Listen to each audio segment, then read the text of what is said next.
Hola a todos y todas, bienvenidos un día más a Criminología Pop.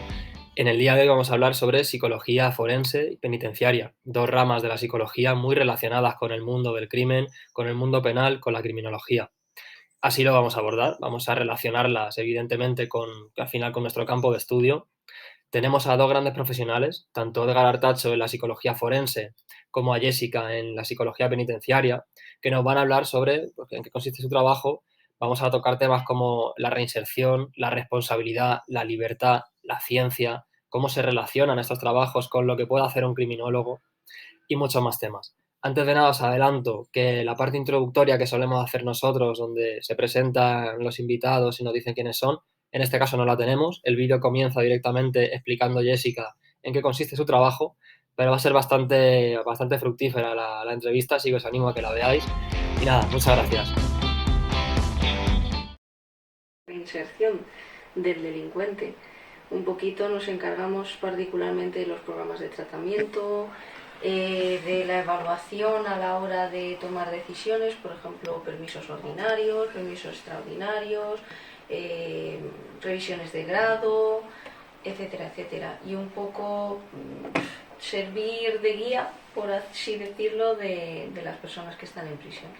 Entiendo que eres partícipe de la Junta de Tratamiento. Entonces, Efectivamente, ¿no? En una prisión estamos los equipos técnicos, que los formamos psicólogos, trabajadores sociales, educadores y juristas.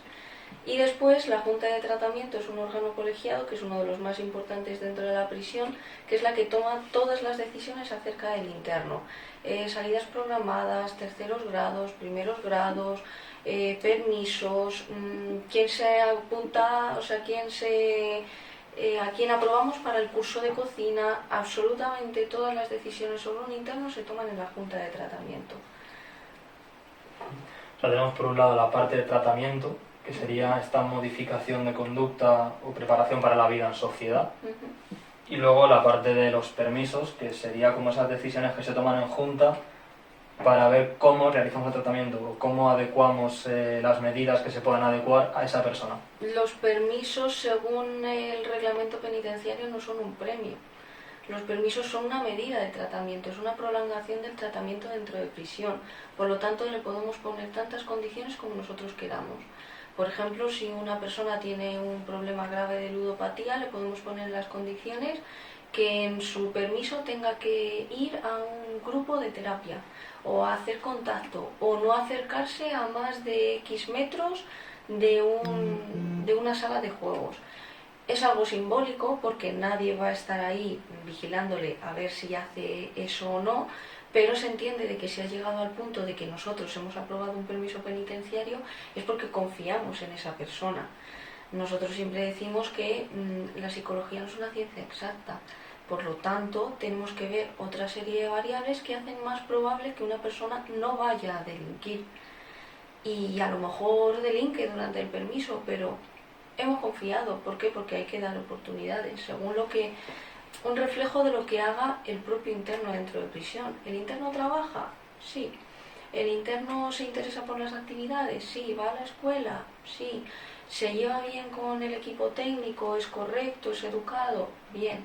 Entonces todo eso suma para que precisamente pueda salir de permiso. O sea, ya conocéis previamente cómo es esta persona, qué es lo que le ha llevado a delinquir o a estar en prisión. Efectivamente, nosotros los psicólogos en particular siempre vemos que haya hecho el programa específico de tratamiento en el caso de que sea un delito grave, como por ejemplo asesinato, agresión sexual, violencia de género, delito económico. Ya todos esos programas tienen, esos delitos tienen programas específicos. Entonces es fundamental que ellos hagan esos programas, porque al fin y al cabo tenemos que pensar que la prisión es una burbuja y que se pueden dar una serie de comportamientos que fuera no tienen por qué darse. ¿Por qué? Porque dentro de la prisión existen una serie de dinámicas determinadas muy específicas. Es un entorno completamente distinto y extraño. Por lo tanto, tenemos que tener en cuenta que el interno no está modificando sus factores criminógenos dentro de prisión. Algunos sí, pero otros no. Por ejemplo, si una persona ha sido drogodependiente, no ha tenido trabajo en su vida y tal, los factores criminógenos se modifican haciendo el programa de tratamiento de drogas, pero también haciendo un trabajo dentro de prisión. Y eso sí que me puede servir como modificación del factor criminógeno, para luego yo saber que fuera de la prisión va a mostrar ese tipo de comportamientos. Pero, por ejemplo, un delito económico, un tío que se ha llevado un pastizal, no paga la responsabilidad civil, no trabaja porque no quiere pagar la responsabilidad civil, entonces, pero se comporta genial, se lleva muy bien con el equipo técnico, hace lo que tiene que hacer en el módulo, se limita a lo más básico, no estaríamos hablando de una persona que ha modificado sus factores criminógenos. Es decir, probablemente esa persona, por lo que me está diciendo de cómo se comporta dentro de prisión, fuera no se va a comportar igual. Claro, se comporta así porque la prisión se lo exige. Efectivamente. Pero ya luego cuando salga va a ser distinto, voy a volver a la vida que tengo, entiendo. Claro. Entonces, lo más importante dentro de prisión es la modificación de los factores criminógenos. Vale. ¿Y cuál es la problemática que te encuentras ahora para la reinserción? O sea, por ejemplo, ¿cuál es la problemática que te encuentras con este tipo de personas que son de crimen organizado, por ejemplo? Son gente acomodada socialmente. ¿Cómo abordas esa reinserción en una persona así? ¿Cómo? Pues fíjate que tenemos que partir de la idea de que la delincuencia no es un fenómeno individual. Es decir, no solo depende de la persona, sino que depende de muchos factores que le rodean. La gran mayoría de los delitos están sostenidos por factores que son sociales. Tú me preguntas, ¿cómo se reinserta una persona determinada? No depende tanto del delito, de si ha hecho un delito económico, un delito pertenece a banda criminal, no, es que depende de los recursos que tenga la persona. Por ejemplo, tener una familia que no sea criminógena. Tener un recurso social, por ejemplo, ha vivido toda la vida en situación de calle. Tenemos un recurso social que pueda tener esa persona cuando salga dentro de prisión. Entonces, hay muchas cosas que se nos escapan. Es muy fácil decir que la reinserción no existe, que la reinserción no funciona, cuando estamos hablando de personas que son drogodependientes, que tienen unas familias completamente desestructuradas y que no existe una red de apoyo fuera. Y también lanzó también esa crítica al propio sistema. Es decir, no estamos dando oportunidades a las personas. Estamos pidiendo y exigiendo a una persona que ha delinquido que se reinserte en la sociedad, pero la sociedad de por sí ya es criminógena. La sociedad expulsa a todo lo malo. Entonces no tenemos suficientes asociaciones o suficientes recursos, porque de esto se encargan la mayoría de asociaciones, que acojan a esos internos y que le den la vuelta a la tortilla, es decir, que puedan darles un trabajo, que puedan darles una vivienda, porque desgraciadamente no hemos vivido todos las mismas oportunidades.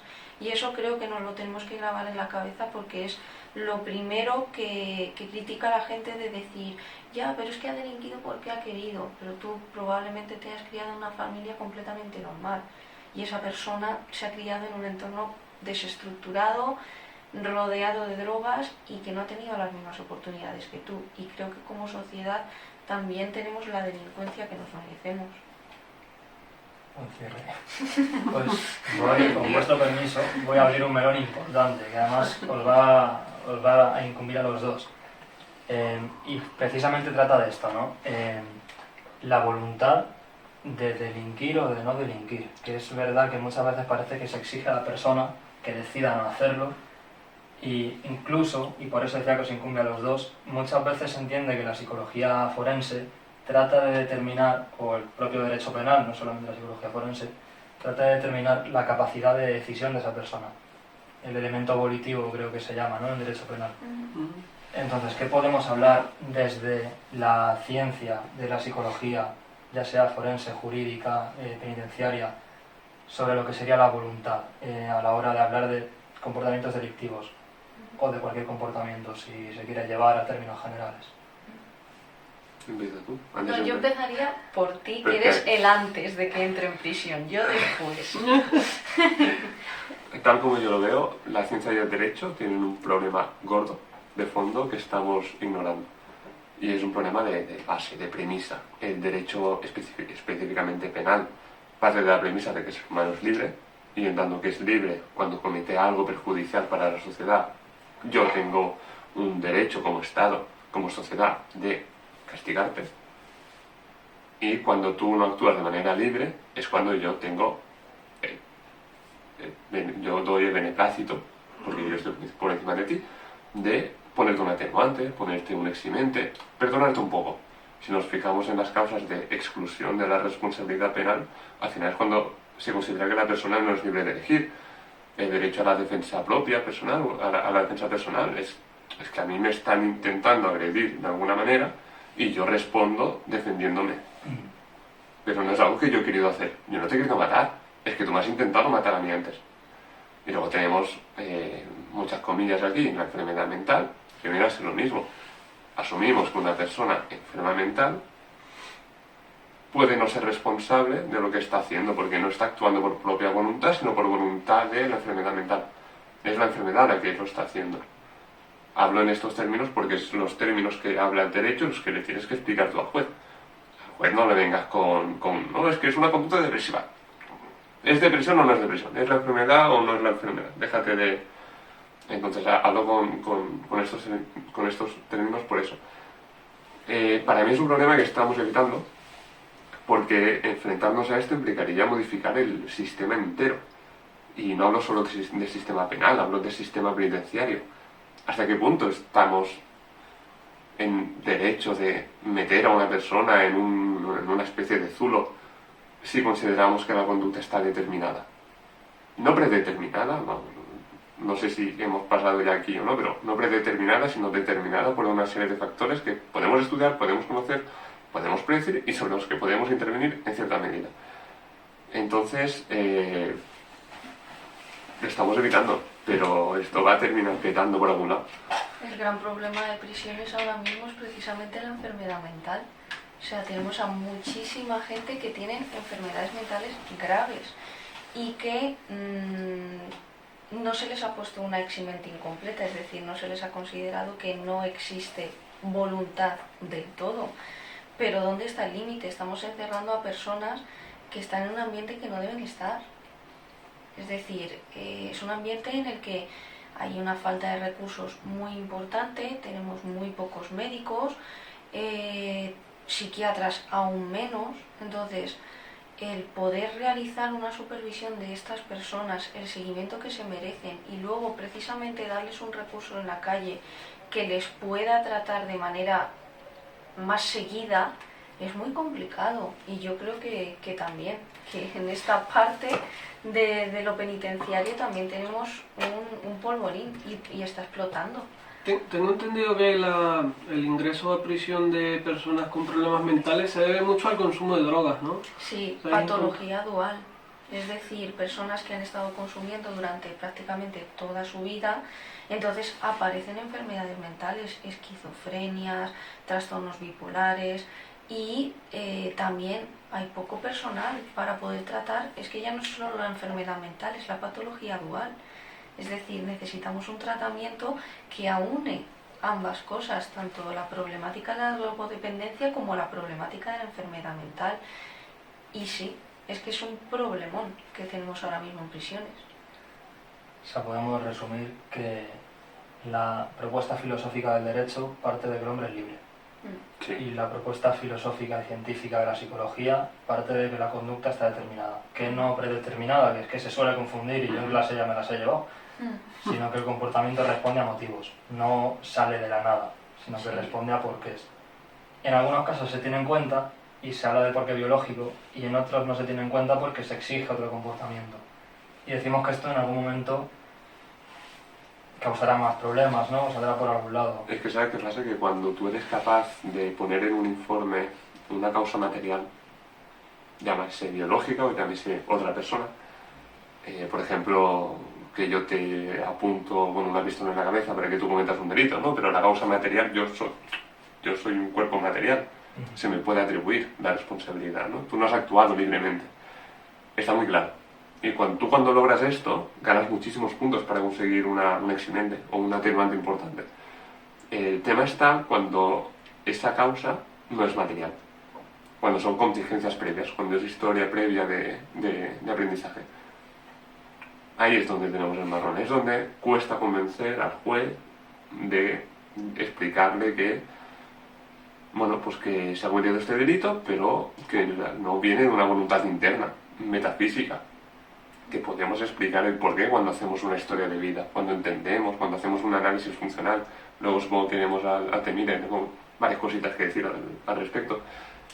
El problema viene ahí, cuando no eres capaz de hacer esto. Y creo que también el sistema penal en concreto tiene que entender una cosa, que no se va a conseguir el objetivo de delitos cero. La delincuencia cero, eso es una utopía, es absurdo. Perseguir eso es absurdo. En el mismo momento en el que tú creas la ley, creas el delito, en ese momento creas delincuencia. ¿No quieres delincuencia? Quita la ley. Así de sencillo. Cualquier alternativa que no sea esto no va a llevar a delincuencia cero. Es imposible. Es un absurdo. Entonces, o empezamos a replantearnos las bases del sistema, o esto va a petar por algún lado y va a empezar a petar en prisiones. Yo creo que ya está empezando a verse.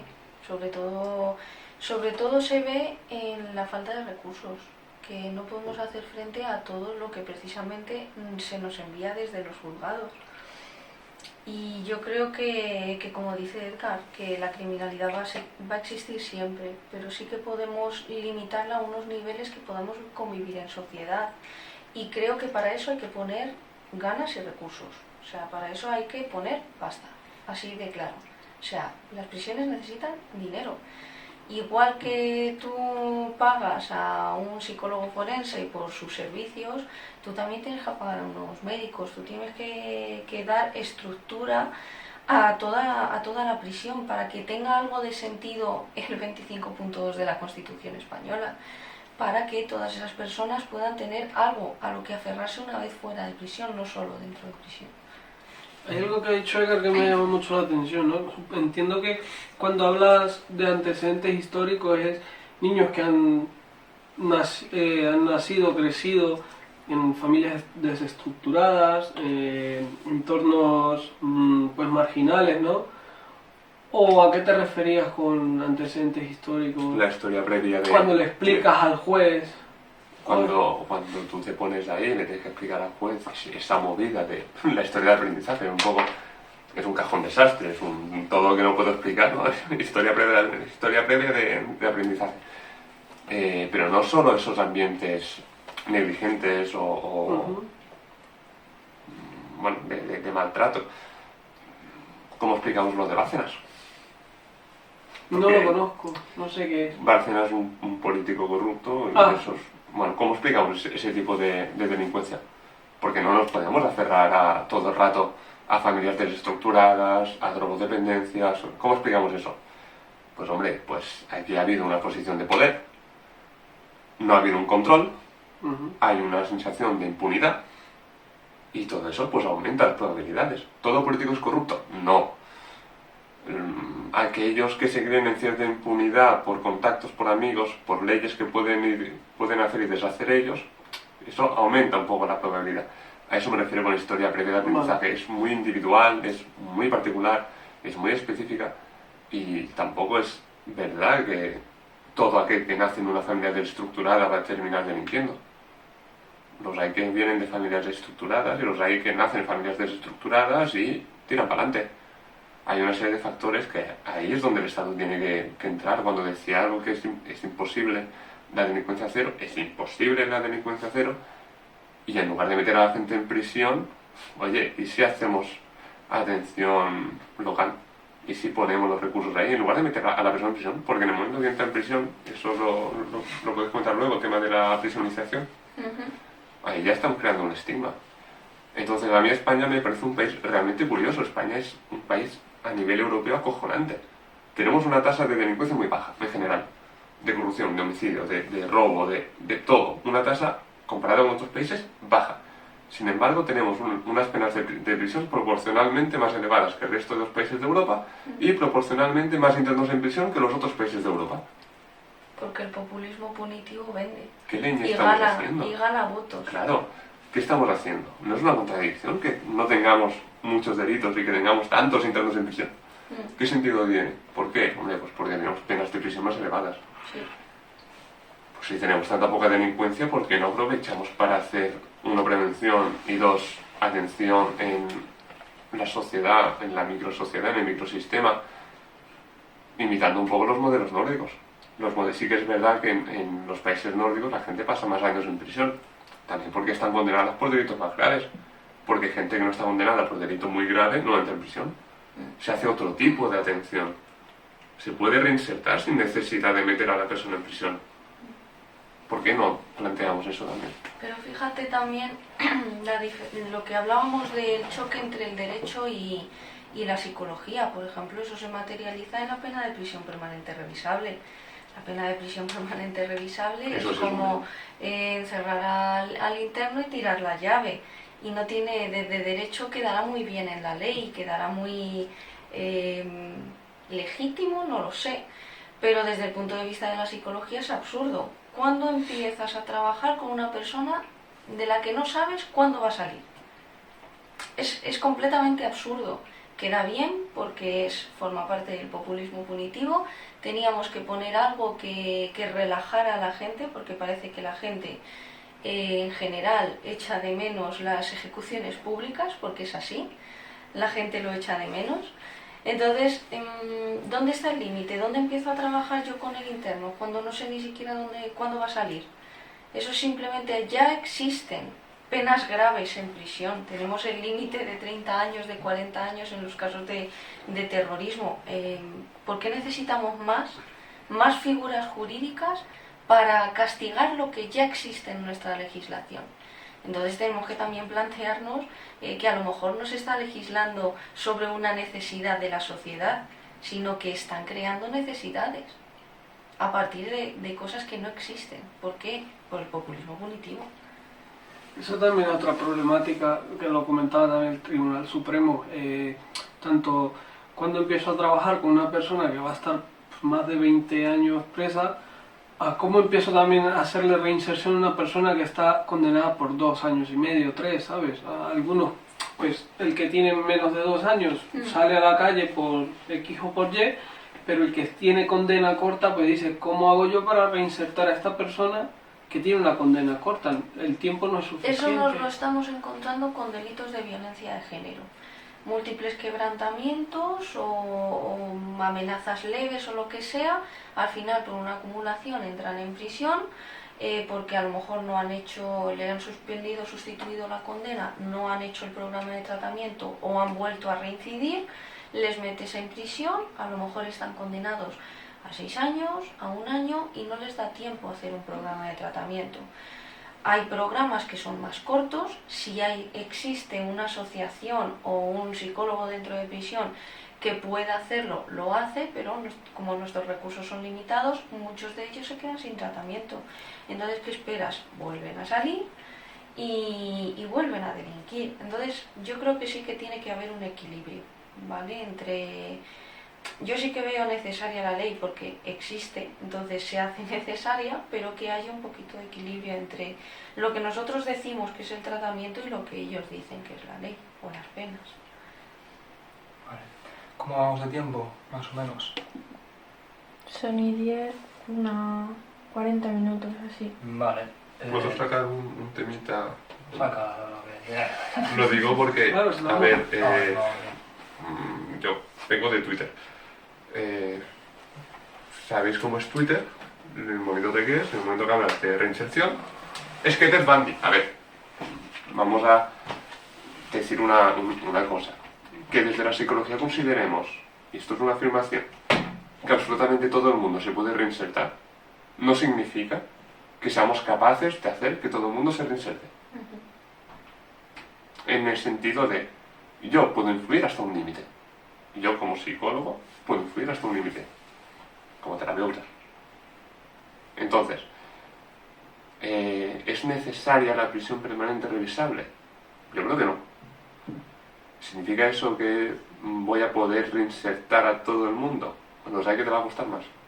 Y los hay que quizá no, los hay que quizá entran en un bucle. Ahora entro, ahora salgo, ahora entro, ahora salgo. Pues habrá que hacer algo con ellos. Los Ted Bundy van a existir. Han existido toda la historia, no tenemos motivos para pensar que van a dejar de existir porque vayamos a poner penas más altas. De hecho, si la prisión permanente revisable o las ejecuciones públicas funcionaran para evitar los delitos, Estados Unidos sería un pez cojonudo porque no habría ni un delito. Hay estados con penas de muerte. ¿Por qué sigue habiendo delincuencia si funciona? Si aumentar las penas funciona, ¿por qué sigue habiendo delincuencia en Estados Unidos? ¿Por qué sigue habiendo, no sé, delitos en los países donde hay penas de muerte? ¿Qué sentido tiene?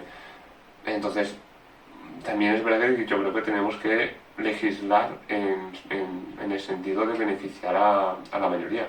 Si sabemos que la mayoría de los internos pueden reinsertarse, ¿por qué no íbamos a dedicar los recursos a ello? Que un 1%, que además son aquellos con mucho rasgo psicopático, mucho rasgo sádico, se nos quedan fuera, yo creo que vale la pena. Y cuando salen, pues los vigilas, les limitas la libertad. En ese sentido, puedes hacerlo. Yo en eso no estoy de acuerdo, fíjate. Yo creo que hasta donde llega la ley, inevitablemente, muchas veces me preguntan, la pregunta es, pero tú si no ves a una persona preparada para salir a prisión y se le acaba la condena, ¿no le puedes poner más condena? No, amigo.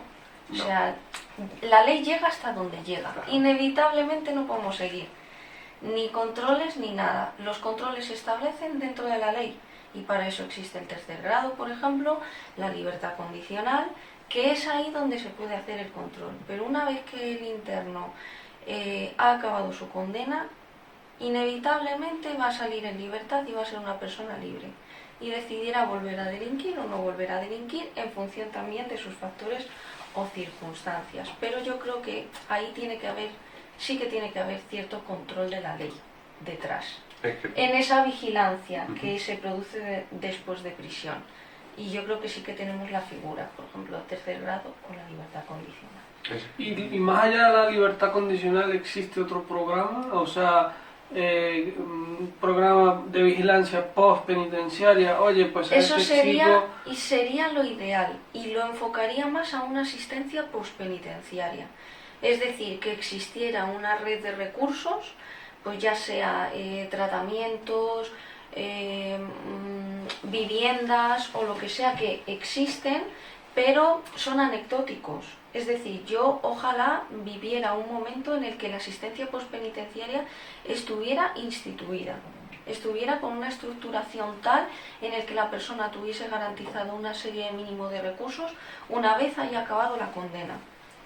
Ahora de momento depende de los recursos que tengamos, de la disponibilidad, si hay asociaciones que pueden dar sus viviendas, si el interno puede pagarse un tratamiento penitenciario, pero por ejemplo hay ciertas asociaciones hoy en día, no quiero dar nombres, pero que exigen a los internos que tengan pasta, porque después tienen que pagar el tratamiento y eso está sucediendo ahora mismo en algunas prisiones. Ciertas asociaciones con nombre y apellidos no pueden hacer su tratamiento dentro de prisión porque saben que fuera no van a tener dinero para pagarlo, porque lo tienen que pagar. El problema de hoy en día todo es el dinero. Ahora, si no hay dinero, pues no hay tratamiento, porque si no hay dinero no hay comida, así que... Entonces, está fácil para aquellos delincuentes que sí tienen dinero, tienen una red de apoyo y tal, pero nos olvidamos de que todavía las cárceles desgraciadamente están llenas de pobres. Y es así. Vale, si os parece podemos pasar a la parte más práctica, entre comillas, que sigue teniendo relación con esto, ¿no? Por un lado rescatamos lo de los casos que comentábamos antes, aunque no sé hasta qué punto al trabajar en materia jurídica podremos hablar del paradigma psicológico que podemos trabajar en penitenciaria, por ejemplo. Y por otro lado, metemos contigo la parte del trabajo de tratamiento puro y duro, ¿no? O sea, lo que sería la terapia o la clínica, la modificación conductual dentro de prisión. Entonces, para ir desde lo más básico, desde el principio, en psicología hay diferentes formas de llamar a las cosas, ¿no? Hay diferentes paradigmas, diferentes visiones de lo que es lo mismo. Algunas son científicas, otras no, algunas cambian en sus propuestas filosóficas y por tanto encontramos gente que se contradice constantemente. ¿Y qué nos podéis decir del enfoque, el paradigma desde el que trabajáis? ¿Qué características tiene? ¿Qué filosofía, ciencia, tecnología utiliza? ¿Y cómo es eso en vuestro día a día? Entonces, poco a poco. Si queremos ponerle nombre y explicar sus características, me da igual quién de los dos quiera ir empezando y luego ya lo llevamos al terreno de lo laboral. Vale. Ahora, Empieza tú. Te toca, ahora es el forense, más antes. ¿Acercamos el móvil por el micro? No, ¿Se oye bien? justo, si tenemos eso se acopla y ya está. Vale. a mí me encantaría decir, y de verdad me encantaría, que la psicología forense trabaja desde el análisis de conducta. No es verdad. No es verdad y no es verdad, primero porque los psicólogos forenses no trabajan desde el análisis de conducta. En su mayoría, alguno hay, pero en su mayoría no. Trabajan desde la tecnología cognitivo-conductual, que para mí es un error de base, porque lo cognitivo-conductual es una terapia, no una tecnología. Bueno, sí es una tecnología, pero no la puedes aplicar fuera, porque es una terapia per se. Entonces, pero bueno, trabajan un poco desde ese paradigma de lo cognitivo-conductual. Vale, bueno. Y se trabaja mucho de lo que llaman enfoque multimétodo multifuentes, que es lo que comentábamos antes de coger como muchas cosas, ¿no? Informes policiales, informes médicos, informes tal, informes psicológicos, multifuentes, y multimétodo porque hacemos entrevistas, observaciones, pruebas psicológicas. Genial, todo muy bonito. El problemón es que trabajar desde la filosofía conductual, desde el análisis de la conducta, es muy complicado. ¿Por qué? Porque lo que he dicho al principio, nosotros contestamos preguntas judiciales. Entonces, la pregunta judicial no es ¿por qué esta persona ha hecho esto? Esa no es la pregunta judicial. La pregunta que tú tienes es ¿esta persona es responsable o no? Y de hecho, incluso ni con esos términos. ¿Esta persona es buen padre? Operativiza eso. Siéntate en una mesa, operativízalo. Cantidad de literatura intentando operativizar qué es el buen padre o buena madre. ¿Qué significa eso? Y luego, ¿cómo haces un análisis funcional de eso? Si el análisis funcional parte de la premisa de analizar una conducta y ver qué está pasando ahí, ¿cómo lo haces con un ser buen padre? Que ser buen padre implica muchas cosas y muy diferentes. Implica asertividad, implica empatía, implica altruismo, implica capacidad de cuidado. ¿Y qué es la capacidad de cuidado? Entonces, trabajar desde el análisis funcional es muy complicado, porque no tenemos preguntas que nos permitan hacerlo. Sin embargo, hay una serie de preguntas que nos permiten aportar en un análisis funcional. Y aquí la pregunta es, ¿hasta qué punto es relevante aportar un análisis funcional o un informe forense? ¿Por qué? Porque seguramente al juez le da igual, porque no lo va a entender. Entonces tú le haces el dibujito, pero es que le da igual porque se verán las conclusiones, que es donde tú contestas a la pregunta, que es lo que quiere. Entonces, ¿hasta qué punto te es útil o no te es útil hacerlo? Primero, hay pocos casos donde se puede hacer. Se puede hacer en un caso de acoso laboral, acoso escolar. Ahí puedes hacer un análisis funcional de la víctima o del agresor, de qué está pasando para que se perpetúe este acoso, este intento homicida o intento suicida. Puedes hacerlo, pero puedes hacerlo en una idoneidad parental, puedes hacerlo en una... no sé, la pregunta, ¿esta persona está enferma o no? Porque la pregunta es si está enferma de la cabeza. Tú ahí lo que tienes que hacer, de hecho, es una evaluación clínica de un diagnóstico diferencial. Ves si hay un diagnóstico y si lo hay, ¿cuál? Y en qué medida eso ha influido en el delito y en qué medida, desde tu opinión experta como psicólogo, acompañada de la opinión experta de un psiquiatra, porque en penal no vas tú solo, esta persona es responsable o no de lo que está haciendo. Es un movidote. ¿Cómo trabajas desde el análisis funcional aquí? No puedes. No puedes porque la ley te lo impide, porque a la ley no le interesa. Tienes que hacer una descripción de la conducta. Genial, hazla, incluyela en el informe, dedica horas a hacerlo. Pero seguramente no sirva, no cambie nada, no vaya a hacer. Quizás lo que es interesante es hacértelo tú para ti, y en sala, cuando estás ratificando, estás defendiendo el informe, en algunos casos, explicar este análisis funcional. Pero explicarlo, no plasmarlo en el informe. A veces no hace falta y no aporta nada. Y luego, la otra gran limitación que tenemos, y un poco en línea con lo que decía Jessica, es el tema del tiempo. ¿Cuántas entrevistas necesitas para hacer un buen análisis funcional? Muchas. Demasiadas. Yo no tengo eso. Yo tengo 2 entrevistas. 3. A lo mejor tengo vídeos grabados, tengo alguna observación, tengo, no sé, algún testigo, pero yo tengo que hacer un análisis funcional con eso. Entonces, de base es limitado, porque no tengo tiempo. y a nivel aplicado no es tan útil como me gustaría. Entonces, ¿qué me queda? Pues me queda concebir las cosas desde el análisis de conducta, trabajar desde multimétodo multifuente, ser útil y contestar a la pregunta, porque me están pagando por ello. No puedo dedicarme a hacer análisis funcionales, porque hay casos que no requieren, hay casos que no necesitan y hay casos que es radicalmente inútil. O no tengo tiempo. Entonces, desde donde trabajo, yo particularmente en el análisis de conducta, no hago los análisis funcionales que me gustaría hacer, y la mayoría de psicólogos forenses que yo he visto trabajan o desde el psicoanálisis o desde el cognitivismo. Y esto es lo que hay. Adela. ¿Ves por qué no quería empezar? Pero como siempre empieza Edgar, que es el forense, pues nada. Bueno, Ala. yo tampoco, Venga, yo tampoco voy a aportar mucha más esperanza al análisis funcional dentro de prisiones, porque yo también soy conductista, pero nos encontramos más o menos con el mismo problema que el forense. En general, la perspectiva que se quiere aplicar a prisiones es la cognitivo-conductual. La perspectiva, los programas de tratamiento en su gran mayoría se desarrollan bajo esta perspectiva cognitivo-conductual, pero sobre todo es la capacidad de tiempo. Por ejemplo, yo en la primera prisión en la que estuve tenía como 300 internos. Imagínate en una clínica tener 300 pacientes. Es inviable. Es inviable desarrollar un análisis funcional de la conducta de manera normalizada. Yo en otra prisión en la que he estado sí que tenía muchísima menos gente, tenía unas 100 personas. Entonces, 100 internos dentro de este mundillo es muy poco. O sea, es una maravilla y se trabaja muy bien con 100 internos.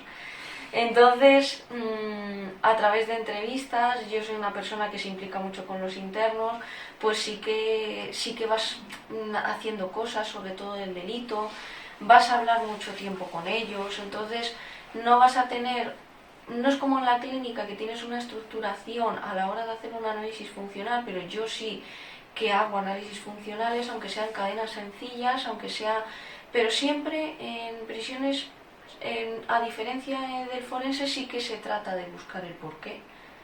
Perdón, ¿qué es un análisis funcional para la gente que no lo conozca? Un análisis funcional sería la técnica, por así decirlo, que se utiliza dentro del conductismo para averiguar no solo el cómo, que no sería lo principal, o la morfología de la conducta, sino el porqué, su función, tanto sobre la persona como sobre el ambiente. O sea, la conducta, desde el punto de vista del conductismo, sería una mezcla entre la conducta individual de la persona y el ambiente.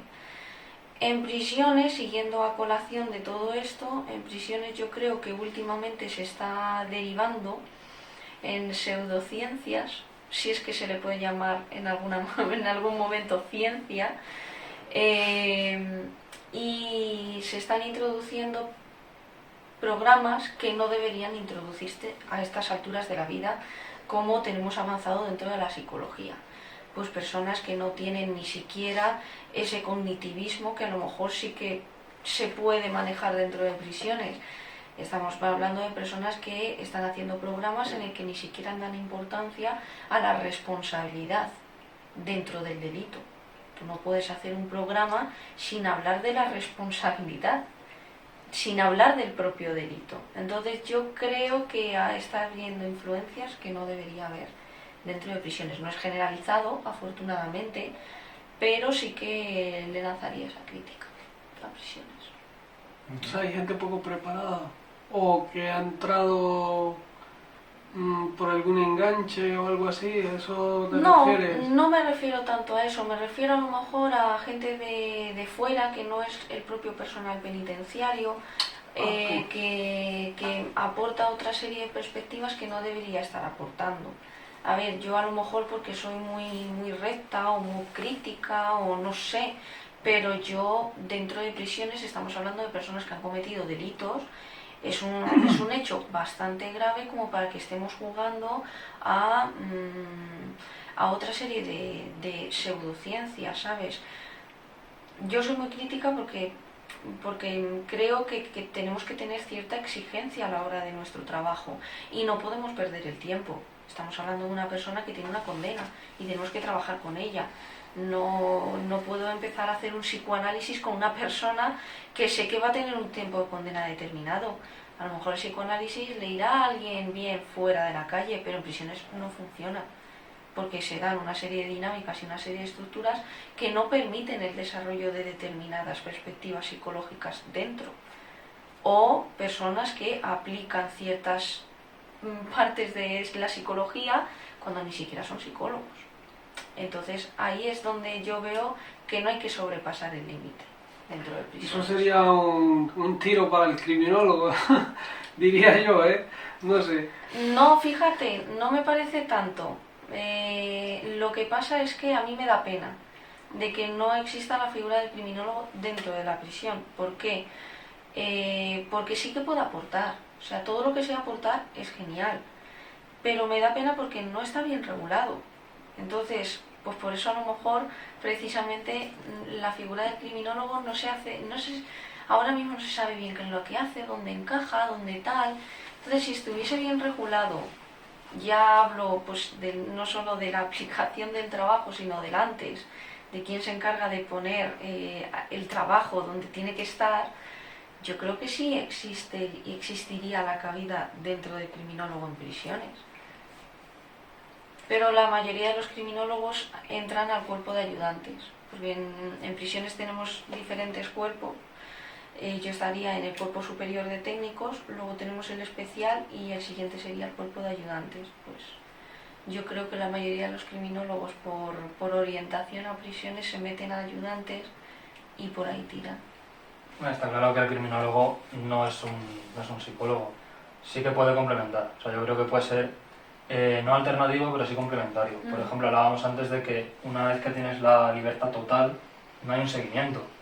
Pues ahí podrías tener una figura que tiene un papel un poco multidisciplinar, ¿no? Y que puede servirse de los informes psicológicos, médicos, psiquiátricos de quien había sido interno y colaborar una vez que está fuera. Y con esto entonces recojo que trabajéis desde el análisis de conducta, es una filosofía conductista, y entiendo que, por un lado, la gente que no conoce lo que es el análisis de conducta o el conductismo, lo suelen asociar a castigos y premios, a acción-reacción, he llegado yo a escuchar, bueno, si solo fuera eso, a que no engloba conductas, ¿cómo las suelen llamar? Privadas, ¿no? Sí, o pensamientos, o...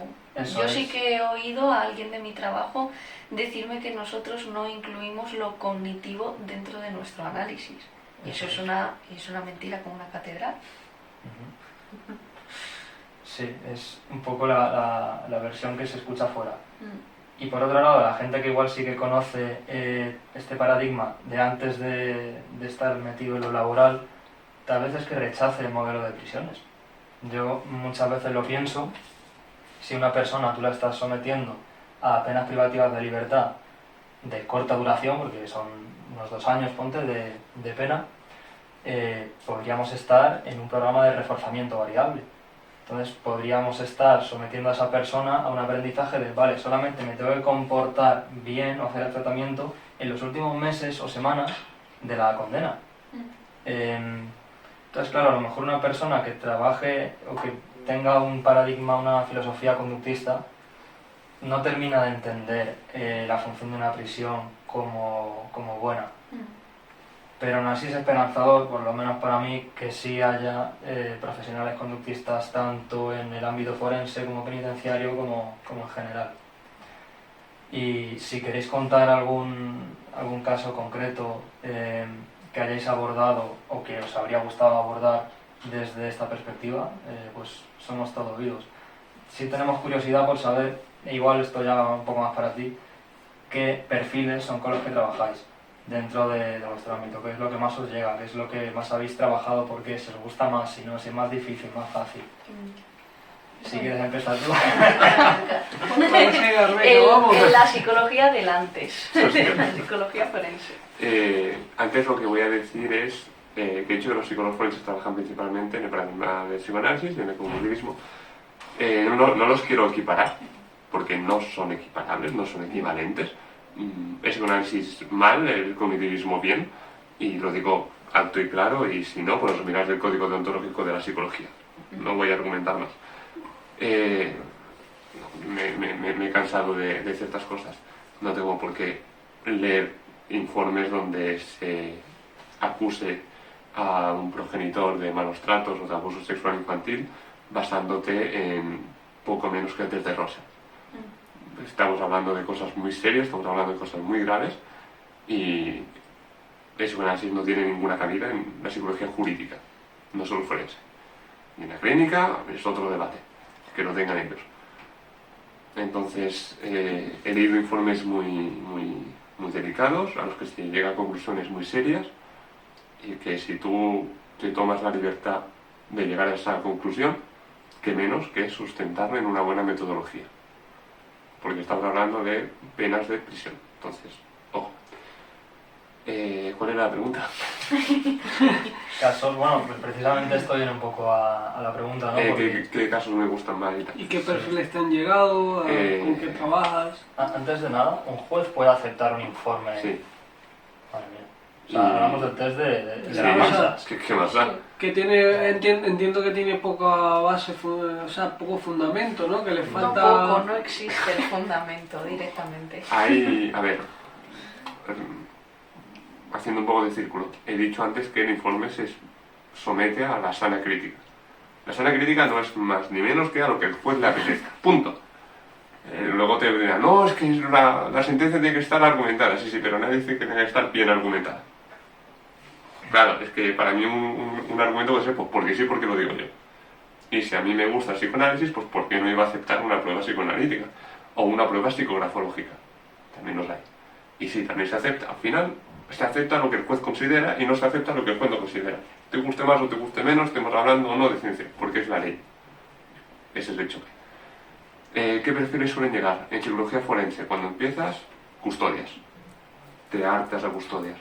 Idoneidades parentales. ¿Por qué? Porque el coste, las consecuencias, entre comillas, no son graves. Un régimen de visitas es modificable con el tiempo. Puedes presentar otra demanda para cambiar el régimen y cambiar de perito. Vale. Si hablamos de penal, estamos hablando de prisión. Si hablamos de incapacidad, hablamos de mucho dinero. Hablamos de acoso laboral, estamos hablando de una serie de consecuencias. El acoso laboral está por civil y hay debate entre los abogados de si debería estar en penal. De momento está en civil. Que se peleen ellos. Yo lo tengo claro. ¿Qué llega? Sobre todo llega a custodias. ¿Vale? ¿Qué pasa?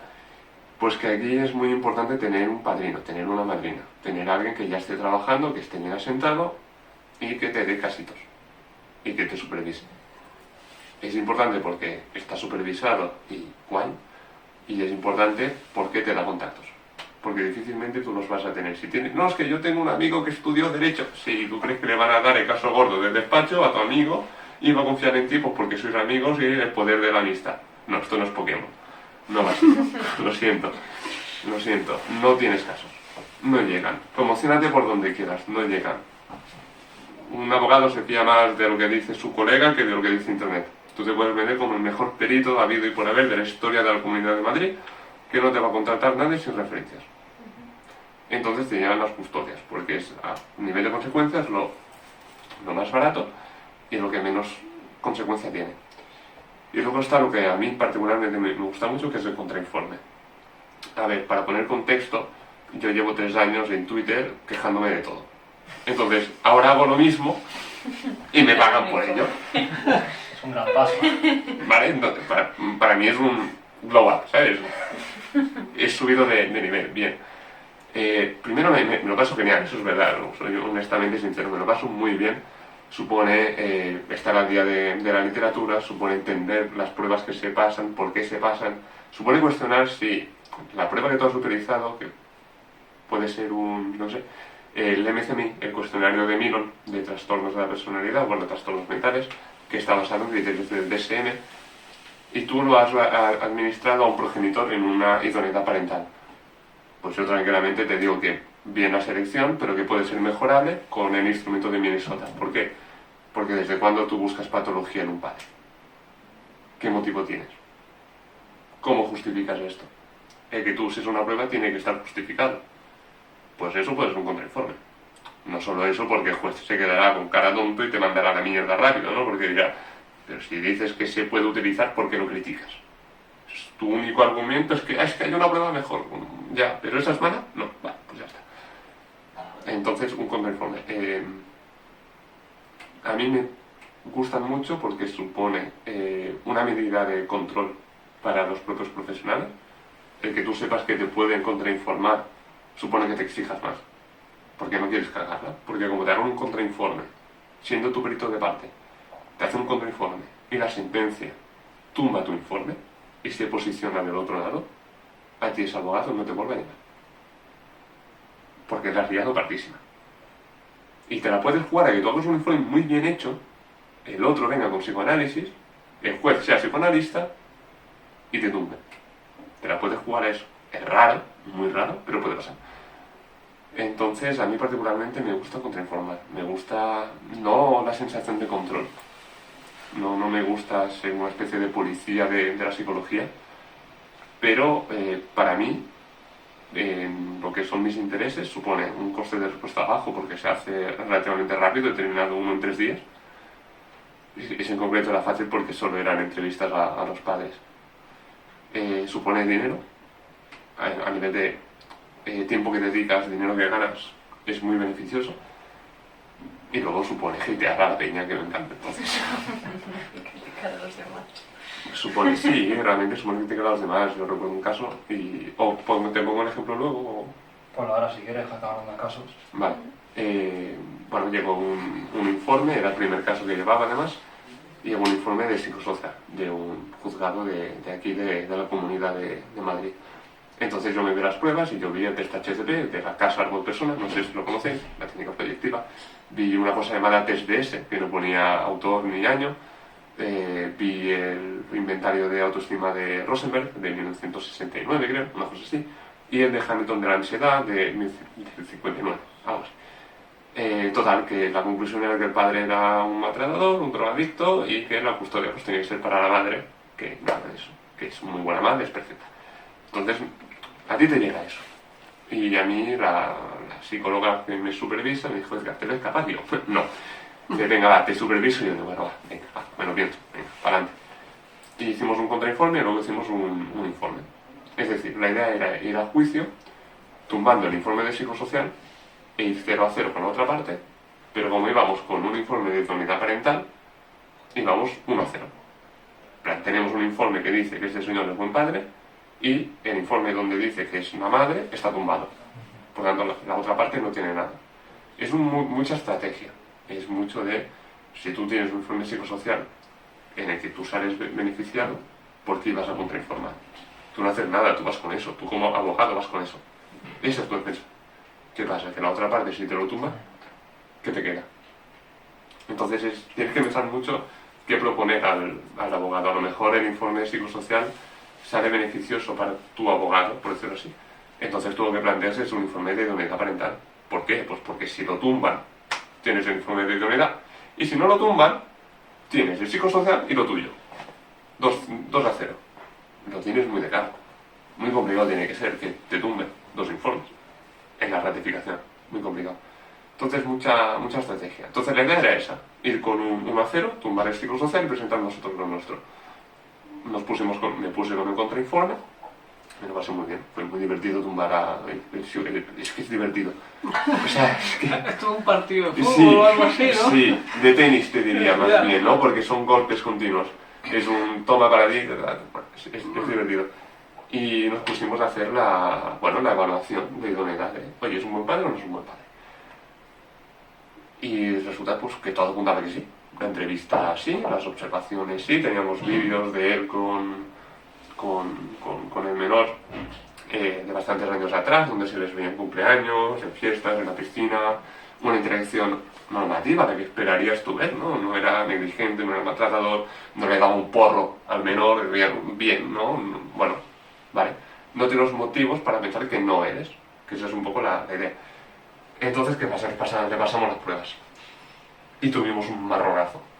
Porque las pruebas psicológicas tienen escalas de validez, que son escalas con las que se evalúa el estilo de respuesta. Entonces, si tú intentas dar una impresión muy negativa de ti, la prueba lo detecta. Y si es positiva, también. Y si contestas al azar, también.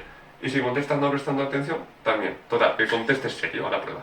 Si te tienes que tomar más tiempo, pero contesta. Pues con ese señor nos salía una impresión positiva disparada. Estaba quedando muy bien en la prueba. Eso es un marronazo. Le tuvimos que repetir las pruebas. Eso se paga. Eso se paga porque tú has comprado a la empresa un juego y resulta que lo has tenido que repetir, por tanto tienes que volver a comprar y volver a corregir. Lo paga el cliente, no lo puede pagar yo. Se paga. ¿Qué pasó? Pues que tú cogías las pruebas, cogías la entrevista, las observaciones, los testimonios, porque le pedimos que se contactara con amigos y familiares suyos que lo describieran como progenitor. Entonces tú tenías toda esa información, tenías un auto de violencia de género sobreseído, tenías informes toxicológicos, tenías una cantidad de información que tú la ponías sobre la mesa y tú decías: este señor tiene pinta psicópata que echa para atrás. Y ahí tienes un marronazo. Ahí tienes un marrón. O sea, te la juegas aquí, y aquí está la estrategia, te la juegas a tú y con eso, con ese informe, con esas escalas disparadas, que la otra parte se informe bien, que si lo llego a saber, voy con eso con todo, ¿no? Porque, en fin, y que te pregunten: oye, pero estos rasgos no son de un psicópata, y tú tienes que decir que sí. Y ahora le he dicho al juez que el padre es un psicópata, venga. Ahora convence tú al juez de que pese a ser un psicópata no necesariamente es mal padre. Entonces, ¿qué dijimos? No recomendamos el contrainforme. Perdón, no recomendamos el informe. Recomendamos el contrainforme. Nos quedamos aquí. Realmente no hay motivos para que la otra parte argumente nada, porque la única argumentación de la otra parte va a ser el informe psicosocial que vamos a tumbar. Y con eso se logra el objetivo, que es justo la compartida. O sea, quedarnos con el 0-0, Sí. sin el 1 Sí. del Exacto. informe. Nos quedamos con el 0-0 y como estamos igualados, justo la compartida. Es el objetivo, es lo que quiere el cliente. Entonces fuimos con eso al juicio. Estuvo gracioso porque fue un careo, no sé, para quien no lo sepa, un careo es cuando los dos peritos se ponen frente a frente y discuten entre ellos para diversión única del juez, que está con unas palomitas virtuales, escuchando a dos psicólogos discutir. Se lo pasó genial el juez, yo no tanto. Tuve que escuchar cada cosa y, en fin, el tema está que salió la compartida. Entonces, vale, bien, estamos contentos. Y así como casi dudo que me salga un caso más divertido que ese. Me lo pasé muy bien. Todo el proceso fue... Tengo que pedir el vídeo de la ratificación, porque fue mi primera ratificación también. O sea, tú imagínate el percal, el primer informe que hago, y es con un psicoanalista, con un señor con rasgos simpáticos, discutiéndome con el otro psicólogo delante del juez, que el juez se puso cómodo, se puso así. Te lo juro. Y yo creo que por dentro pensó: que se maten. Acabo de volver de vacaciones, que se apuñalen. Es lunes. Vengo a divertirme. No, me lo pasé muy bien. Ojalá todos mis juicios sean así, ¿no? ¿Qué más quisiera yo? Ojalá. Al final es verdad que se cae en una dinámica similar a la de los abogados, ¿no? Igual un poco más neutral, es decir, no recomendamos el informe, pero sí puede salir una persona con custodia compartida que luego pueda ser mal padre y tener rasgos psicopáticos. Es el peligro que le veo yo a todo lo jurídico. Sí, pero mira, aquí hay una cosa. El principio constitucional de la presunción de inocencia. Y por eso decía lo de los informes. Si tú vas a poner en un informe algo tan grave como que alguien es un maltratador, porque es grave, yo no puedo ir por la calle diciendo que tú la maltratas a ella. Bueno, puedo, ¿no? Pero tengo que asumir las consecuencias de esta acusación. Asumir las consecuencias. Si lo vas a hacer, presenta pruebas. Haz una metodología que te permita discernir eso. Pasa pruebas actuales que evalúen eso. No me pase la autoestima de Rosenberg, que tendrá que ver a con B. Y encima Rosenberg, que son 10 ítems. Es una prueba de 10 preguntas. No hay escala de validez, no hay escala de control, no hay nada. Que la pregunta es poco menos que si tú estás bien contigo mismo. Ya me dirás tú. Si tú vas a hacer ciertas acusaciones o vas a llegar a ciertas conclusiones, que no es que hacerlo bien. Y por desgracia, y por mucho que los colegios se alcen a decir que no, o los grandes profesionales, grandes profesores digan que no, hay mucho más profesional. Y lo peor es que no lo detectan Y no se detecta porque los usuarios no conocen el código deontológico. Ni tienen por qué, o sea, no tienen por qué. Pero es que el colegio no hace nada para promocionarlo. Es decir, oye, si veis esto, denunciar. Pero es que las sanciones son de risa. ¿Cuánto dirías que es una sanción grave? Una sanción deontológica grave. Me mojo. ¿Cuánto tiempo diríais en psicología? ¿Qué es? ¿Que te quitan de tu trabajo y te multan? ¿O cómo? Que no te dejan ejercer. ¿Durante cuánto tiempo creéis que es una sanción grave? De 3 a 6 meses. ¿Eh? Sí, De 3 a 6 ¿De meses. 3 yo a 6 diría meses? lo mismo. Meses. Un mes. La grave, ¿eh? La grave. La grave nivel, en ese caso concreto, era eso, pues poco menos que un abuso sexual infantil, que realmente era abuso sexual infantil. Y se llegó a la conclusión de que no. El perito defendía que sí era abuso. Es que no era un perito, es que era un terapeuta. Fue un marronazo, un mes de sanción. Joder, es duro, ¿eh? Te conseguirás con muchísimas cosas en estos casos. Me atrevo yo a decir que, por ejemplo, con un análisis DAFO o así, ¿no? O sea, con cosas así que son muy básicas y dices, pero ¿por qué presentas eso? Da pena, ¿no? Da vergüenza presentar eso. Pero bueno. A mí me da pena, pero la realidad es la que es. Tampoco lo vamos a ocultar, hay mucho más profesional. Y en el momento en el que se permiten ciertos discursos o se equiparan ciertos discursos o se aceptan a debate ciertas cosas, se estás promoviendo eso. ¿Tú quieres acabar con eso? Choque frontal. No, es que todas las opiniones... No todas las opiniones tienen por qué ser escuchadas. A ver, cada cosa para lo que es. Igual que tú no vas a ver en la primera, que es la televisión pública, un debate de, oye, pero ¿la pedofilia sí o no? A ver, ¿la pederastia sí o no? ¿A que no? Pues entonces hay una serie de cosas que no hay que debatir. Y en psicología o en criminología hay una serie de postulados que ya no hay que debatir. En criminología no hay que debatir si Lombroso tenía razón o no. A ver, y hay teoría, y hay autores que son poco menos que neolombrosianos, por llamarlos de alguna manera. ¿De verdad se han ido Lombroso? A lo mejor solo he sido yo, pero vaya señor, que sí, que muy importante, pero vaya señor. A lo mejor hay cosas que no hay que empezar a permitir y que hay que empezar a cortar de raíz y perseguirlo. Llámalo caza de brujas, llámalo como te dé la gana. Pero sí, es que parece una tontería, pero estamos jugando. No sé, yo me levanté una mañana y lo puse en Twitter. Yo me he despertado hoy pensando que a lo mejor hay una persona 15 años en prisión porque le pidieron que dibujara el hombre bajo la lluvia y lo dibujó sin paraguas. Bueno, Y me deprimí. Pero te toca contraargumentar eso, contrainformar precisamente de la lluvia y del paraguas. como Se le lo pongas pasaría nombre y, bien. con nombre y apellido, seguro que te toca contra Es que ¿sabes qué pasa? informar. Que el contraargumento no es un contraargumento. El contraargumento es no hay validez ni fiabilidad. Pero es que eso no es un contraargumento. Y aquí entramos en el problema que tiene la ciencia. Yo no tengo que demostrar que los unicornios no existen. Tú, defensor de los unicornios, tienes que demostrar que existen. Y tienes que demostrarlo de una manera que yo pueda replicarlo. Tú tienes la responsabilidad, porque tú estás diciendo que existen. Yo no tengo ¿Cómo demuestro que Dios no existe?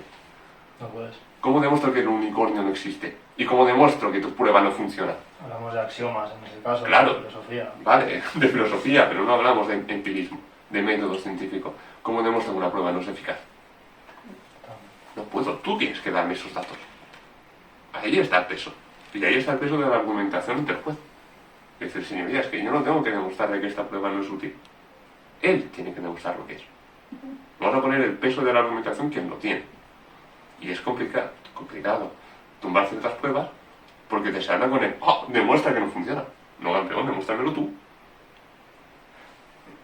Te voy a cortar, que me da cosa, porque yo me tiraría aquí 6 horas. Pero le vamos a toca- acabar con el podcast. Vale, creo que la pregunta que hemos lanzado antes... Bueno, era- yo la recuerdo. O sea, un poquito saber qué perfiles tenemos, ¿no? Y un análisis funcional de algún caso en particular, ¿no? Eso es. Perfiles, pues en una prisión entra de todo. O sea, tenemos 1000 perfiles y da igual porque de que o sea, si eres la psicóloga de tal módulo o tal módulo, da igual porque en un módulo puede haber otros 1000 perfiles diferentes. O sea, entonces a mí particularmente trabajo muy bien con agresión sexual. Es un perfil que a mí me gusta, me resulta muy interesante psicológicamente y que no es tan conflictivo, por así decirlo, como violencia de género. Violencia de género suelen ser perfiles que no soportan la autoridad de la mujer, que se nota mucho la forma en la que interactúa contigo. Entonces a mí me resultan más difíciles, pero también me gustan. Pero bueno, en una prisión hay de todo. Entonces, particularmente con un interno con el que estaba haciendo el programa de tratamiento, un día, porque a mí me gusta mezclar sesiones grupales y sesiones individuales. Generalmente los programas se dan en sesiones grupales. Entonces tenía una sesión individual con esta persona. Entonces me dijo, oye, te quiero contar algo, pero no sé cómo te lo vas a tomar. ¿Quieres que te lo diga? No sé qué. Y digo, sí, dímelo. Me dice, es que no... me siento incómodo porque siempre que te veo me fijo en tu culo y me fijo en tus tetas. Así, me lo dijo así tal cual. Me fijo en tu culo y me fijo en tus tetas. Entonces, ahí tenía varias opciones. ¿Qué haría una persona normal en esa situación? Pues probablemente se saldría corriendo, pasaría de todo, diría no quiero volver a ver a esta persona en la vida, me está diciendo una agresión sexual, se está fijando en mis tetas y en mi culo. Qué asco, ¿no? Esa sería la primera reacción, pero yo soy psicóloga y yo estaba ahí como psicóloga. Entonces todo esto circuló en mi cabeza en una milésima de segundo para decirle y cuéntame más. O sea, ¿te sucede con otras funcionarias? ¿Estás dándole vueltas mucho tiempo a los atributos a una mujer? Etcétera, etcétera. ¿Qué hubiese pasado si yo hubiese cambiado de tema? Hubiese cambiado de tema o le hubiese dicho se acabó la conversación, yo ya no voy a seguir, que le hubiese castigado la conducta. O, en ese caso, un castigo positivo. ¿Por qué? Porque hubiese ignorado lo que me está contando, lo que me ha pedido en confianza que yo le cuente y que yo acepté. No sabía lo que me iba a decir, pero yo le dije que me lo dijera. O, ¿qué hubiese pasado si yo hubiese puesto cara de asco?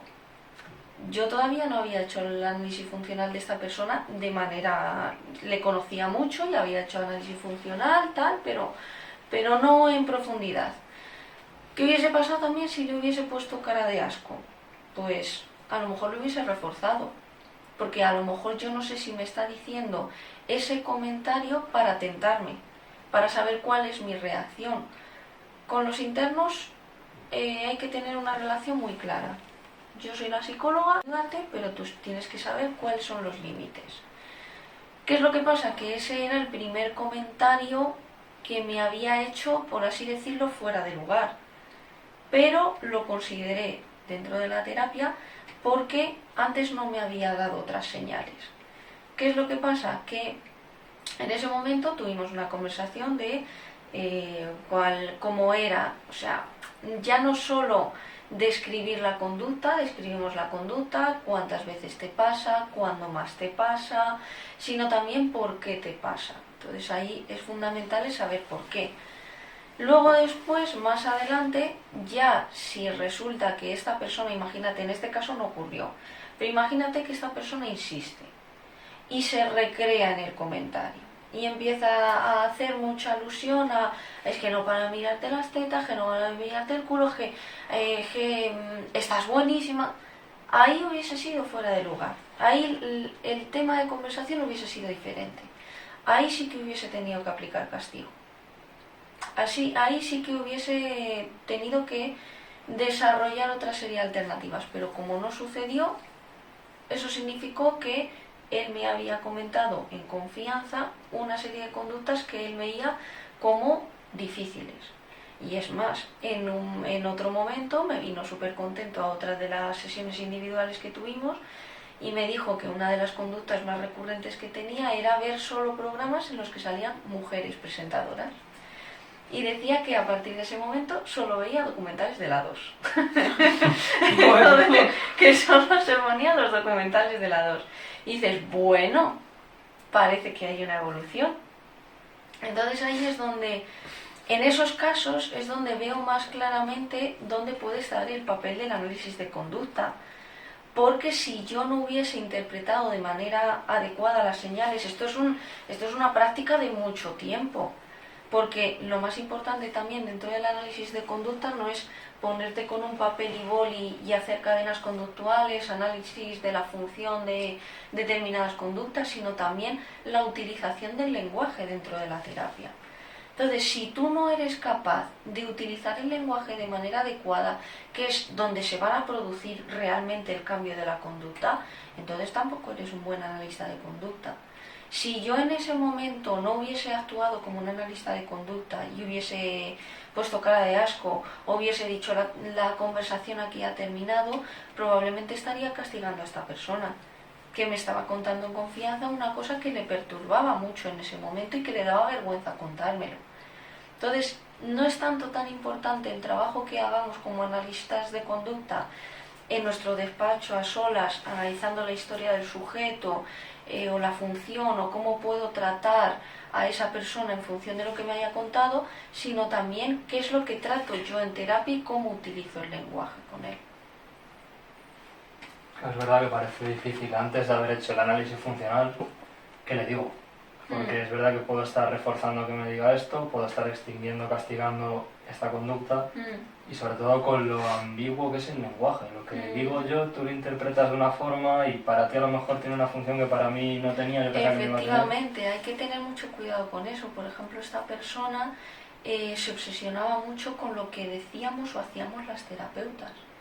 Por ejemplo, en sesión, no me ha dado la palabra. Eso es que no me quiere hacer caso. Esta terapeuta me quiere ignorar. Eso se trabaja mucho en la propia terapia, en la propia sesión y también durante las sesiones individuales. El poder diferenciar qué función tiene ese pensamiento dentro de terapia. Pues tenía un gran problema con las mujeres, tenía un gran complejo desde pequeño al trato con las mujeres. Entonces todo eso te lo da el análisis de conducta.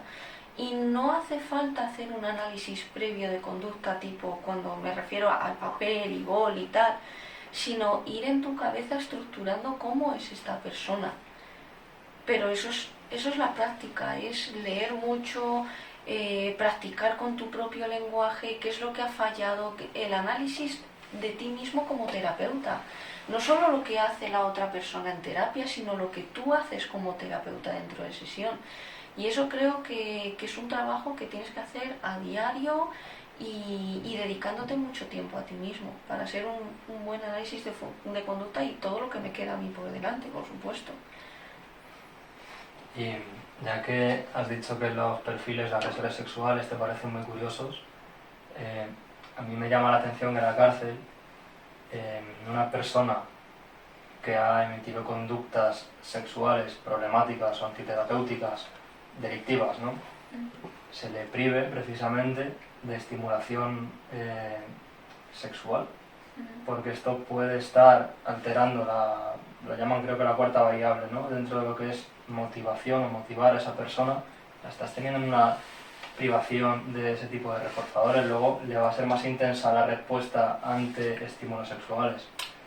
O sea, no tiene... A ver, es verdad que en los propios programas sí que se trabaja la estimulación sexual. Por ejemplo, se habla de masturbación. Muchas veces tienen ellos mismos mitos sobre la propia masturbación. Ay, si me masturbo demasiado, o si no me masturbo, entonces es mejor. Ese tipo de cosas tienen que romper tabúes. Y lo mismo de la interpretación de señales de las mujeres o de los hombres. Por ejemplo, también conocí un caso en el que el chico se consideraba homosexual, pero no lo aceptaba. Entonces, ¿qué es lo que pasa? Que llega un punto en la historia de su vida, porque aquí hay muchos factores implicados, de que esa privación, el no poder no es porque seas homosexual, sino que son otros factores, el haberte reprimido de cierta manera y no haber podido ser libre de una determinada manera que te lleva a eso. Eso no significa, por supuesto, que todos los que repriman su homosexualidad vayan a ser violadores, eso ni mucho menos. Pero es verdad que hay ciertos factores junto a otros factores que hacen que esa persona haya cometido ese delito, un factor que hay que tener en cuenta. Entonces, toda la sexualidad sí que se trabaja dentro de este tipo de programas y creo que se rompen muchos tabúes y ellos mismos se sorprenden de todo ello. Una razón más para la prevención sexual y la educación sexual en la escuela. Efectivamente, hay una nula educación sexual. Ya no solo digo de los delincuentes sexuales, sino de todo el mundo en general. Entonces se refleja en su extremo en la delincuencia sexual, pero es que puede haber perfectamente otra serie de conductas que no sean tal vez delictivas, pero que muestren que la persona no tiene una responsabilidad afectiva con su pareja o con una pareja sexual. Entonces, la forma extrema de falta de educación sexual es precisamente la violación, y una forma de prevención, pero clarísima, es la educación sexual desde la infancia. Y se puede adaptar, que sabemos que ciertos partidos políticos llevan esto también al extremo de que Vox, por ejemplo, Vox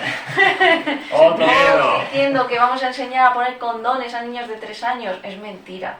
Se puede utilizar, se puede enseñar la sexualidad desde bien pequeñito y adaptado a la edad. Por ejemplo, a los 3-4 años se puede trabajar con la independencia corporal, es decir, decirle al niño, tu cuerpo es tu cuerpo, tú si no quieres no te lo puede tocar nadie, ni un compañero, ni un profesor, ni siquiera tus padres.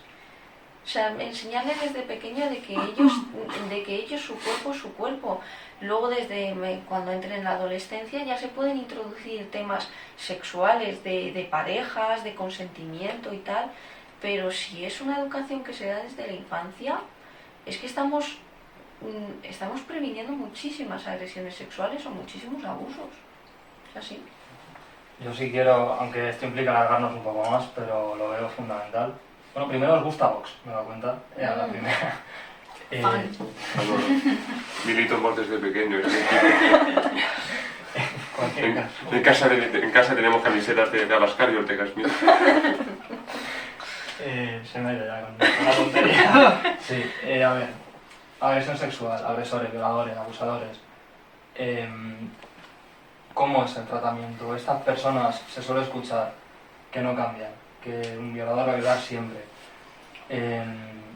¿Qué nos puedes decir sobre esto? De lo que tú has visto, de cómo tú trabajas, de quiénes sí has visto más difícil el cambio y quién no. De hecho, la agresión sexual es una de las tipologías delictivas con menor reincidencia dentro de todas las tipologías delictivas. Incluso baja este porcentaje si han recibido tratamiento. Es general el hecho de que si a alguien no le funciona el tratamiento, imagínate que lo ha completado y vuelve a reincidir. Eso tiene que ver con variables individuales, como por ejemplo tener trastornos. O sea, los trastornos sí que es una variable a tener en cuenta a la hora de dar tratamiento, y desgraciadamente dentro de nuestros programas siempre se excluye la posibilidad de que una persona con enfermedad mental pueda hacer un programa de tratamiento. Es una de las causas de exclusión. Eso a mí me parece una barbaridad. Yo, por ejemplo, sí que he tenido a personas en tratamiento que tenían trastornos mentales, porque nosotros los terapeutas también hacemos una evaluación acerca si ese trastorno mental le va a poder permitir seguir la terapia. Por ejemplo, si tiene una esquizofrenia paranoide y está en fase de medicación, está un poco descontrolado, evidentemente no va a poder seguir una terapia. Lo más prioritario va a ser tratar la enfermedad mental. Pero hemos tenido casos que estaban estables, que toman su medicación, que tienen un comportamiento completamente normalizado y han realizado la terapia con éxito. Los casos más graves yo creo que son aquellos, los reincidentes, graves pero no imposibles, que no han recibido tratamiento anteriormente. O sea, es que esa es la norma. La gente que ha reincidido es la gente que no había hecho tratamiento, ya sea porque no ha podido acceder, porque no había recursos y por lo tanto no se le ha dado tratamiento, porque estaba en una etapa de negación y que por lo tanto no ha visto necesario hacer tratamiento, y llega un momento uno de los factores también muy importantes a la hora de hacer la terapia es la maduración dentro de prisión. Cuando entras a prisión y no asumes el delito, tú te crees impune. Tú dices, yo voy aquí a salir dentro de un par de años, lo que sea, pero pasan los años y resulta que vos ves que no te dan ni permisos, que no te dan tercer grado, que esto no es tan bonito como tú lo tenías en tu cabeza. Tú vas a tener que hacer un programa de tratamiento. Entonces, aunque sea por una motivación extrínseca de decir, bueno, lo hago por los permisos y tal, nosotras también en las evaluaciones les evaluamos según la motivación que tengan.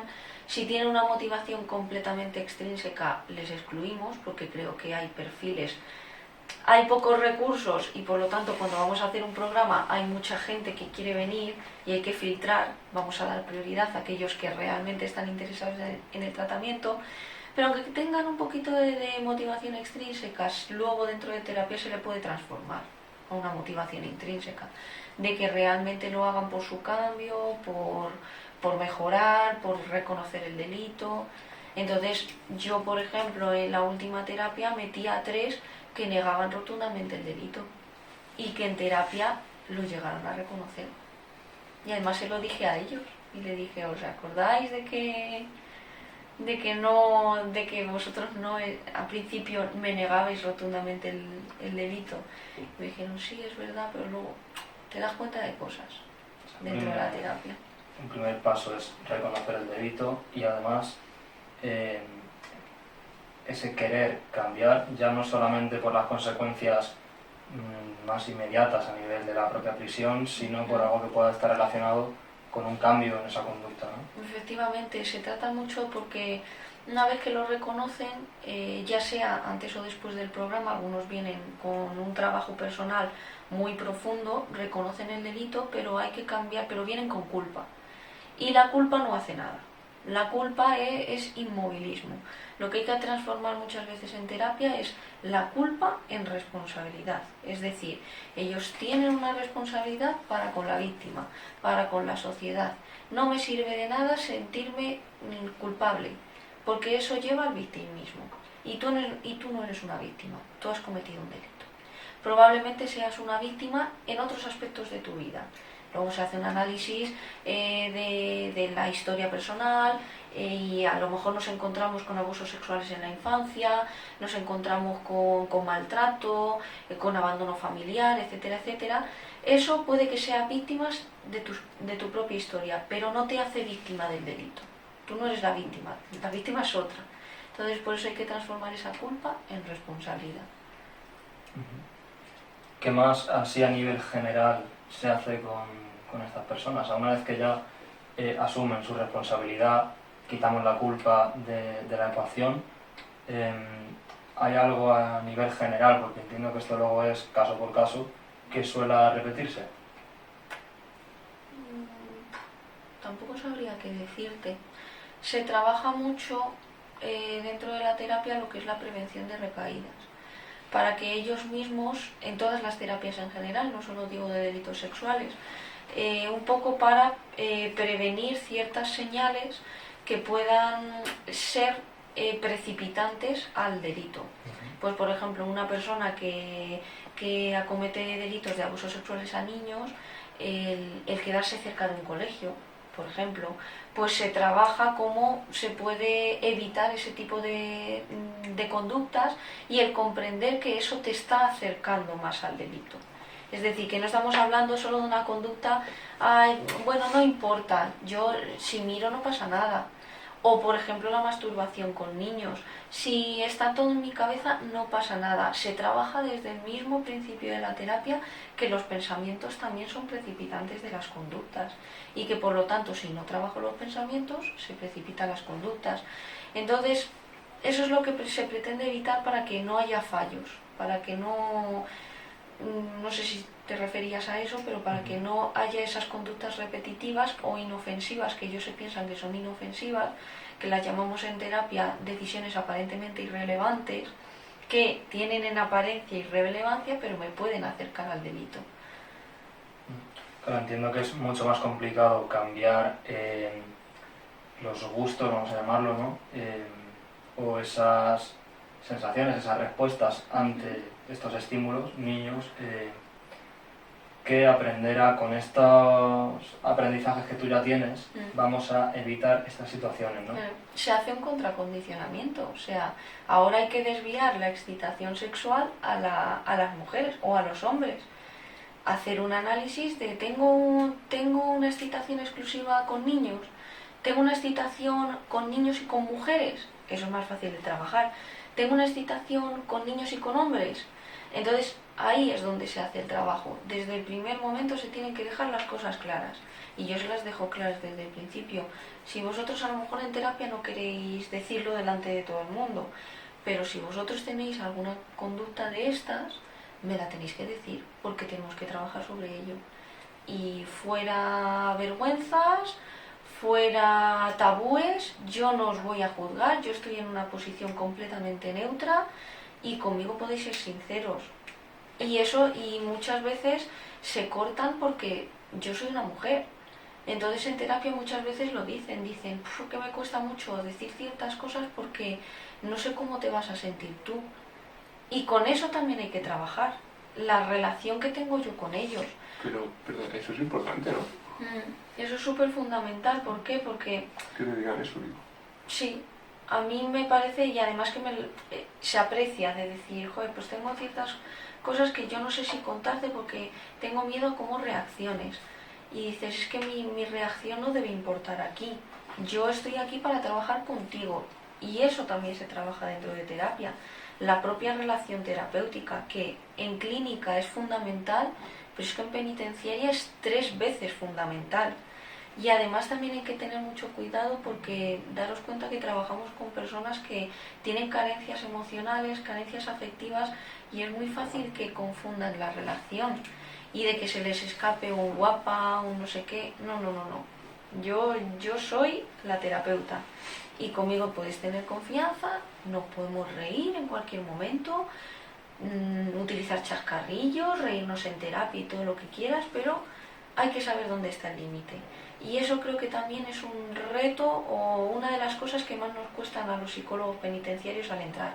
No a los chicos, sino a las chicas. Porque también tenemos como un complejo de protección, de ay pobrecito, y tenemos que superar esa barrera. O sea, no son niños, son adultos que han cometido delitos, muchos han tenido historias muy desgarradoras, pero hay que saber dónde está el límite, dónde pongo yo el límite con mi interno. Y eso es lo más complicado, poner el límite. Debe ser, o sea, dónde decidir hasta aquí, stop, porque sí. Ya aquí pasa una relación personal, o sea, ya aquí nos puede afectar a los dos. Y hay que dejárselo muy claro, y ser muy tajante en terapia y decirle las cosas claras. Y ellos lo captan rápido, no, ellos tantean. Ellos tantean, te hacen comentarios, te sueltan cosas, no todos, por supuesto, pero tantean. Entonces, si desde el principio ya les dejan las cosas claras, no tienes ningún problema con ellos.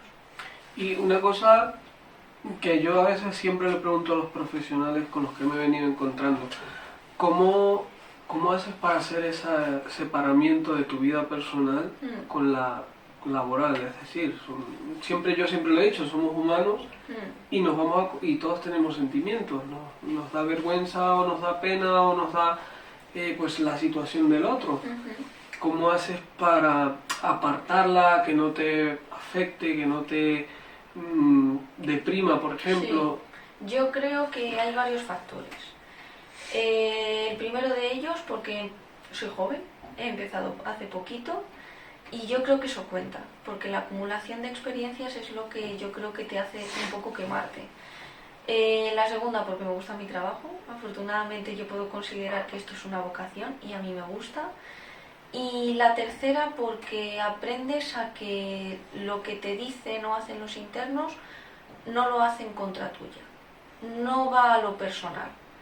hay internos que se pueden comportar contigo de una manera muy, muy vehemente. O a mí no me han llegado a insultar, pero sí que dar golpes en la mesa, insultar a los funcionarios delante de mí, y ese tipo de cosas te rayan la cabeza, pero dices, es que no va en contra mía, no va en contra del funcionario. En realidad esa rabia que tiene es en contra de la institución. Es una persona, o sea, el comprender que tu trabajo no es algo personal, tu trabajo es tu trabajo, y aunque te insultara el interno, a mí no me afecta.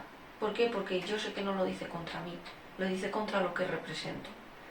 Entonces, yo creo que desarrollamos los psicólogos penitenciarios o el personal penitenciario en general un humor negro. Entonces, si vieran las conversaciones que nosotros tenemos en las cafeterías, que seguro que lo sabe José, de las cafeterías en las que estamos contando anécdotas, pues por ejemplo, a colación del interno este que decía que solo se fijaba en mis tetas y en mi culo, pues con mi compañera, porque éramos dos terapeutas, nos reíamos porque decíamos que se va a fijar en nuestras tetas si no tenemos tetas. Entonces es como intentar hacer un poco de risa de una situación que es grave, pero es que eso nos ocurre a todos los que trabajamos en prisiones. Utilizar el humor negro, no llevártelo a lo personal, disfrutar de tu trabajo. Y yo creo que llegado el momento, si yo me notara que me he quemado o tal, tengo la fortuna de que dentro de prisiones hay muchos puestos de trabajo, entonces podría elegir no trabajar en una prisión y irme a un centro de inserción social que puede que esté más relajado, o a servicios centrales, que es más trabajo de oficina, que también trabajan psicólogos. También hay que cuidarse y saber dónde está el límite. Y yo creo que tenemos, o incluso ir a terapia, a mí no me importaría. Si yo llego a un momento en el que mi trabajo me sobrepasa y tengo que ir a terapia, yo no tendría ningún problema, pero hay que tenerlo claro desde el principio. Muy bien. Podemos ir cerrando ya, ¿no? Para no pasarnos tampoco mucho. Yo con lo que me he quedado al final es que tenemos dentro de la psicología forense y penitenciaria un choque con la parte del derecho en lo que respecta a la propuesta científica versus filosófica no científica. Por un lado tenemos una serie de problemáticas sociales como la educación sexual, por ejemplo. Después de pasar el filtro de la justicia, de los informes, no sé si has dicho multidisciplinares o multitareas o multitodo, ¿no?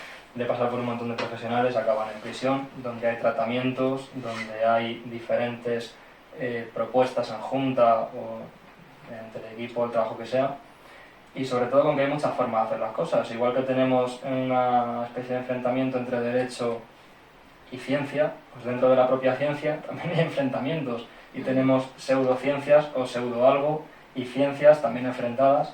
Luego nunca hay una única forma de hacer las cosas, pero si las haces bien dentro de esa forma que cada uno elige, pues al final yo creo que el propósito es bastante bueno, ¿no? Si las cosas salen bien, pues es lo que todos esperamos. Si queréis añadir algún grito a instituciones penitenciarias o no sé tú de quién depende, si de justicia, de interior. Mira, no, sí, yo sí que voy a hacer un llamamiento. Cuando se habla de las salidas laborales de la psicología, pues primero decir que hay vida fuera de la psicología clínica, porque mucha gente se mete en psicología, bien porque quieren ser terapeutas o dicen que esto es lo más realista. Hay vida fuera, está la psicología de la educación, del deporte, del trabajo, todo lo que engloba la jurídica, forense penitenciaria, pero también victimología, mediación, eso también forma parte. También son salidas. Existen y hay que decirlo. Y luego sí, no sé si va a servir de algo, pero un llamamiento, oye, que no, de verdad os lo prometo, no pasa nada por hacer oposiciones de psicología forense, con más plazas, con mejores condiciones. En la Comunidad de Madrid salen cada 3-4 años. Si salen en Cataluña, que es de donde vengo, si salen. Bueno, y luego vamos a poner un poco de orden aquí. No pasa nada por exigir cierta calidad en el trabajo del psicólogo. No pasa nada por denunciar a la Comisión Deontológica si intuyes que ha habido una vulneración del código deontológico o de alguna ley. No pasa nada por decirlo, y creo que la manera en la que podemos resarcir, entre comillas, el nombre de la psicología o la imagen un poco que tenemos, y no solo de la psicología, es denunciando públicamente esto, dejando claro que hay cosas que se hacen pasar por psicología, actúan como psicología, dicen que son psicología, pero que no son nada de psicología. Y vamos a empezar a decirlo y a hacer ruido si hace falta. Yo hago extensiva la crítica de Edgar de que hay perspectivas de la psicología que valen más que otras. Es que eso hay que decirlo. Lo mismo que tú no consideras igual el valor de una moneda de 1 euro y de una moneda de 1 céntimo, son las dos monedas, pero no tienen el mismo valor. Por lo tanto, la perspectiva de la psicología que más se debería aplicar es aquella que está avalada por la ciencia, y especialmente en prisiones, porque estamos hablando de delitos, estamos hablando de personas que han cometido delitos graves, y yo creo que no se debe jugar con estas cosas. Entonces, sí que yo hago un llamamiento también a que la gente se venga a prisiones, que se presenten las oposiciones. Necesitamos gente joven, gente nueva. La gente que está viniendo de estas últimas promociones, yo me incluyo, venimos con mucha fuerza, con muchas ideas, y se está viendo una renovación, aire fresco, y eso es lo que necesitamos en prisiones, gente con perspectivas progresistas. O sea, necesitamos a gente que sea a gente roja, es que es verdad. O sea, y leí hace un artículo hace ya mucho tiempo de por qué la psicología tiene que ser de izquierdas. Entonces, ¿por qué? ¡Melón! Otro melón que podemos hacer en otro debate más intensamente. Pero yo sí que lo veo, de que prisiones para mí es un mundo muy enriquecedor, aunque sea duro. Creo que te forja el carácter, y yo creo que a quien le guste, que se venga, que no lo dude. A mí me gusta mucho y yo estoy súper contenta. Pues a mí, yo me quedo con muchas cosas. Yo no voy por la rama de psicología, yo voy más por el derecho, voy más por el lado de este señor. Pero sí me ha quedado una cosa muy grabada, ¿no? Con el tuit tuyo. Y yo lo que digo es, ese tweet no lo hubieses publicado si la gente no estuviese trabajando mal. Es decir, entiendo que haces una crítica porque hay gente que está haciendo su trabajo mal, y yo creo que debemos, como profesionales, trabajar con mucha vocación, con mucho entusiasmo, para que no surjan este tipo de cosas. Entonces, yo creo que como profesionales, como futuros graduandos, como recientes egresados, lo que sea, debemos siempre trabajar las cosas con cariño, trabajar las cosas como esto es una herramienta con la que voy a trabajar durante mucho tiempo y quiero mejorar la sociedad. Entonces, pues siempre ser mejores, siempre hay que trabajar con vocación. Pues por mi parte, la verdad que nada más. Muchísimas gracias a los dos. Gracias Sí a que, vosotros. pues, yo considero muy importante difundir todo esto, y ojalá que sigamos creciendo y que los mensajes lleguen a mucha gente. Ojalá. Sí, Ojalá que sí. Mm. Pues un placer enorme. Gracias. Vamos a llamar a nuestro técnico de sonido, a José,